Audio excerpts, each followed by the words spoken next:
Assalomu alaykum. Bugun sizlar bilan full face nima ekanligi haqida gaplashamiz.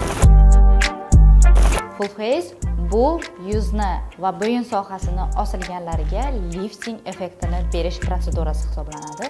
Bu 4 turda amalga oshiriladi. Bu birinchi turi botulonoterapiya, ya'ni botoks yordamida ma'lum bir qismlarga ajinlarni ketkazish va yoyish uchun qilinadigan protsedura hisoblanadi. Ikkinchisi esa bu fillerlar yordamida full face qilinadi, ya'ni osilgan, chuqurlashgan yoki namligi yo'qolgan zonalarga filler yordamida namlantirish protsedurasi hisoblanadi. Uchinchisi esa bu nitilar. Nitilar bu yuzdagi juda ham osilganligi va filler yoki botokslar yordamida ushbu protsedurani qilib bo'lmasligi hisobiga qilinadigan full face protsedurasi. To'rtinchisi esa bularni hammasini bittada jamlash protsedurasi. Full face protsedurasidan keyin odamlar 10 yoshdan 15 yoshgacha yosharishadi.